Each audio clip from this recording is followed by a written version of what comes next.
డబ్బు, ఆనందం, శ్రేయస్సు, ప్రేమ, శృంగారం మొదలైన వాటిని ప్రసాదించే శుక్రుడు జూన్ 29న మాలవ్య రాజయోగాన్ని ఏర్పరుస్తాడు. దీనివల్ల వారి అదృష్టం మారుతుందో తెలుసుకోండి. మేషరాశి వారి శుక్ర సంచారము వలన మేషరాశి వారికి మాలవ్య రాజయోగం ఏర్పడుతుంది. ఈ కాలంలో అత్యంత ఆర్థిక ప్రయోజనాలను తెచ్చే యోగం ఉంటుంది. మేషరాశి వారికి బలమైన యోగం ఉంది.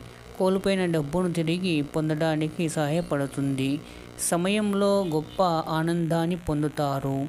ఈ రాశివారు శుక్ర అనుగ్రహం వల్ల అద్భుతమైన అవకాశాలు లభిస్తాయి. ఆకస్మిక ఆర్థిక లాభాలను అవకాశాలు ఉంటాయి. ఆనందం పెరుగుతుంది. జీవితం పెరిగే అవకాశం ఈ రాశి వారికి కలదు. దయచేసి లైక్ చేయండి, సబ్స్క్రైబ్ చేయండి. Thank you for watching.